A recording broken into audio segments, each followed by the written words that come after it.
আবহাওয়ার আপডেট নিয়ে আপনাদের কাছে আসবো। একটি বড় আপডেট যে সরস্বতী পুজোয় কেমন থাকবে আবহাওয়া।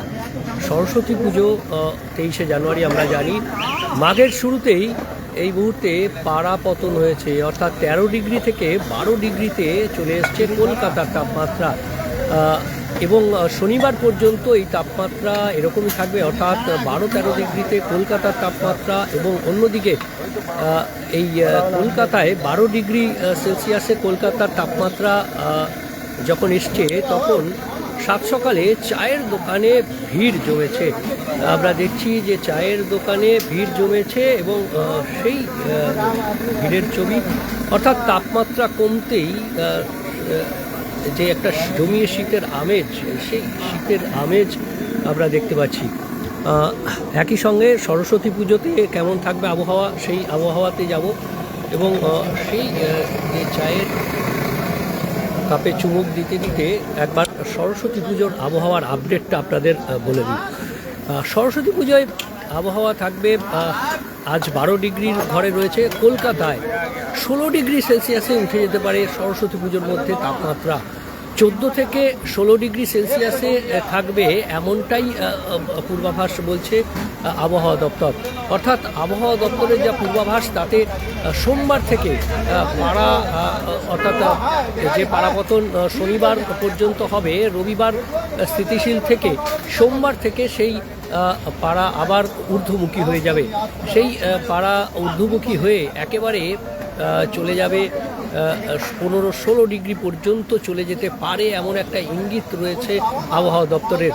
সেক্ষেত্রে সরস্বতী পুজোয় উষ্ণতার ছোঁয়া থাকবে, অর্থাৎ চাকিয়ে শীতে যে পৌষ সংক্রান্তি, জমিয়ে শীতে যে পৌষ সংক্রান্তি কাটিয়েছে, পিঠেপুলির উৎসব কাটিয়েছে বাঙালি, তবে সরস্বতী পুজোয় বাঙালির ভ্যালেন্টাইন্স ডেতে একটু উষ্ণতার ছোঁয়া থাকবে। ভ্যালেন্টাইন্স ডে একটু উষ্ণতার ছোঁয়া অবশ্যই থাকার প্রয়োজন।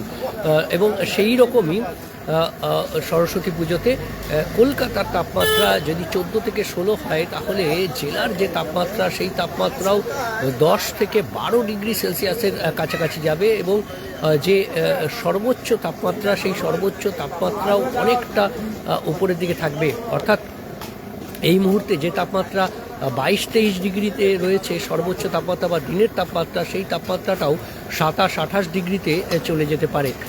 অর্থাৎ সোমবার থেকে তাপমাত্রার শুরু হবে তাপমাত্রার বৃদ্ধি, এবং সেই তাপমাত্রার বৃদ্ধি 23 তারিখ, 23শে জানুয়ারি সরস্বতী পুজোর দিন সেই তাপমাত্রা চলে যেতে পারে 12 ডিগ্রির ঘরে। যে তাপমাত্রা রয়েছে সেই তাপমাত্রা 16 ডিগ্রির ঘরে চলে যেতে পারে। অন্তত তাপমাত্রা 14 থেকে 16 ডিগ্রি সেলসিয়াসে থাকবে, এমনই পূর্বাভাস দিচ্ছে আলিপুর আবহাওয়া দপ্তর। আলিপুর আবহাওয়া দপ্তর আরও জানাচ্ছে যে জেলার ক্ষেত্রে সেই তাপমাত্রাও 10 থেকে 12 ডিগ্রি সেলসিয়াসে চলে যেতে পারে। একই সঙ্গে জানিয়ে রাখি যে ইতিমধ্যেই একের পর এই যে তাপমাত্রা বৃদ্ধি, সেই তাপমাত্রা বৃদ্ধির কারণটা কি আমরা জানি যে পশ্চিমী ঝঞ্ঝা এলেই অবাধ উত্তরে হাওয়া, আজও যেমন উত্তরে হাওয়া আসছে।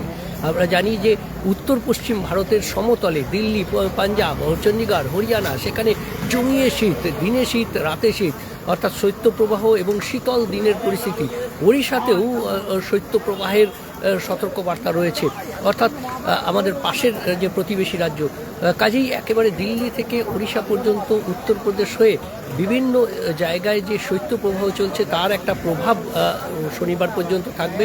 এবং তারপর পশ্চিমী ঝঞ্ঝা, ইতিমধ্যেই একটি পশ্চিমী ঝঞ্ঝা ঢুকেছে, আরও একটি পশ্চিমী ঝঞ্ঝা আসবে 19শে জানুয়ারি।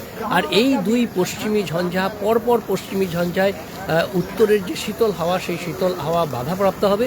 এবং সেই শীতল হাওয়া বাধাপ্রাপ্ত হলেই তাপমাত্রা ধীরে ধীরে উঠতে শুরু করবে। পরপর পশ্চিমী ঝঞ্ঝায় বাধা আর তাপমাত্রা বৃদ্ধি, আর সেই কারণেই তাপমাত্রা বাড়বে এবং ক্রমশ তাপমাত্রা বাড়তে থাকবে। সরস্বতী পুজোয় উষ্ণতার ছোঁয়া থাকবে। আজ এই পর্যন্তই, এবং অন্যান্য খবর, শুধু আবহাওয়ার খবর নয়, আবহাওয়ার খবর সহ অন্যান্য খবর জানতে অবশ্যই চোখ রাখুন নিউজ 18 চ্যানেলে। ধন্যবাদ।